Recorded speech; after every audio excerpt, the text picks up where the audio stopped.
உதயநிதி ஸ்டாலின் அவர்கள் வந்து இந்த மலைக்கு வந்து சென்னை வந்து இரையாகி கொண்டே இருக்கு, அதுக்கு ஒரு வழியே இல்லையா அப்படின்னு சொல்லிட்டு எக்ஸில் பதிவுலாம் போட்டாரு சார். போட்டார். யாரை டேக் பண்ணியிருந்தாரு? எடப்பாடி பழனிசாமி அவர்கள். அப்படி பண்ணியிருந்தாருன்னா சந்தோஷம். சிஎம்ஐ டேக் பண்ணி கேட்டிருக்காருன்னு பாரு, இந்த ஹேண்டில் எடுத்து பாரு, அந்த ட்வீட் எடுத்து பாரு.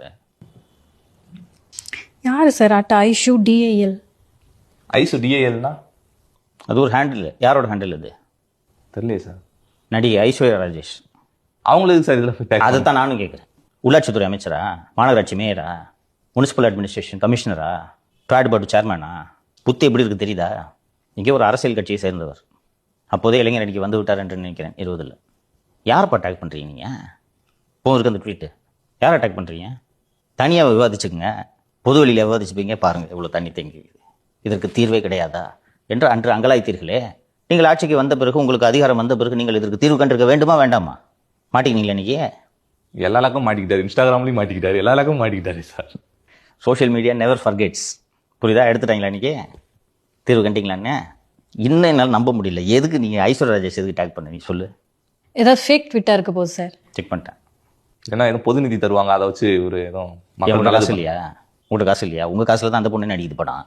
தெரிஞ்சுங்க, மக்கள் தெரிஞ்சுக்கிட்டோம். இப்படிப்பட்டவர்களிடம் நாடு சென்றால் என்ன ஆகும் என்பதை இந்த நாட்டு மக்கள் புரிந்து கொள்ள வேண்டும். 2 நாளைக்கு மலைக்கே சென்னை தாங்கலையே சார். ஃபுல்லாக எல்லா இலக்கமும் தண்ணி. வேலையே செய்யலப்பா அவங்க, வேலையே செய்யல. இப்போ அந்த 5032 கோடி என்னதான் சார் பண்ணாங்க? போட்டு இந்த மாதிரி 24 hours டெண்டர் போட்டு பில் பண்ண வேண்டியதான். உங்களுக்கு இதுதான் சென்னை. நீங்கள் அதுவும் இந்த பருவநிலை மாற்றம் காரணமாக திடீர்னு பேய் மழை பெய்யுது, மேக வெடிப்பு என்று வேறு சொல்கிறார்கள். தாங்கலை. அப்படி இருக்கும்போது அந்த இயற்கையான நீரோட்டத்தை நோண்டலாமா? இன்னைக்கு இந்த நதிகள் எல்லாம் அப்படியே இருக்கும்போதே இவ்வளவு சிக்கலை சந்திக்கிறோம். நீங்கள் போய் பரந்தூர் ஏரி மேலே போய் ரன்வேயை போட்டிங்கன்னா அந்த தண்ணி எங்கே போகும்? அங்கிருந்து அந்த நீர் வடிந்து பக்கிங்காம் கால்வாயில் வந்து அடையார் வழியாக கடலில் கலப்பது தானே அந்த இயற்கை நீரோட்டம்.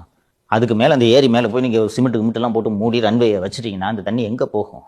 தென் சென்னை முழுக்க நாசமாயிடும். இதைத்தானே சுற்றுச்சூழல் ஆர்வலர்கள், பொறியாளர்கள் அத்தனை பேரும் வலியுறுத்துகிறார்கள். நீங்கள் ஏர்போர்ட் கட்டுறீங்க, ரைட்டு, நீங்கள் தான் ஒரு கமிட்டி போடுறீங்க. மச்சேந்திரநாதன் ஐஏஎஸ் அவர்கள் தலைமையில் நீர்நிலைகளுக்கு ஏற்படக்கூடிய பாதிப்பு என்னன்ட்டு அந்த விமான நிலையத்துக்காக நீங்களே ஒரு கமிட்டி போடுறீங்க. ஏன் அந்த அறிக்கை இது வரைக்கும் வெளியிடல? மச்சேந்திரநாதன் கமிட்டியோட டேர்ம்ஸ் ஆஃப் ரெஃபரன்ஸு, அவர்களுடைய வேலை பரந்தூர் பசுமை விமான நிலையம் வருவதால் நீர்நிலைகளுக்கு ஏற்படக்கூடிய பாதிப்பு என்ன, அவ்வளோதான். ஏன் ரிலீஸ் பண்ண மாட்டீங்க? ரிலீஸ் பண்ண மாட்டேங்குவீங்க. ஜென்மத்துக்கு நீங்கள் ஏர்போர்ட் கட்ட முடியாது. உங்கள் ரியல் எஸ்டேட் ப்ராஜெக்ட்டுக்காக சென்னை நகரமே அழிந்தாலும் பரவாயில்லை என்று தானே உங்களது தொழில்துறை அமைச்சரும் இந்த அதிகாரிகளும் அத்தனை பேரும் திட்டமிட்டு வேலை செய்து கொண்டிருக்கிறீர்கள். இந்த மழை முடியட்டும், பரந்தூர் ஏர்போர்ட்டுன்னு வாயை திறந்தால் ஜனம் கல் எடுத்து அடிக்கும்.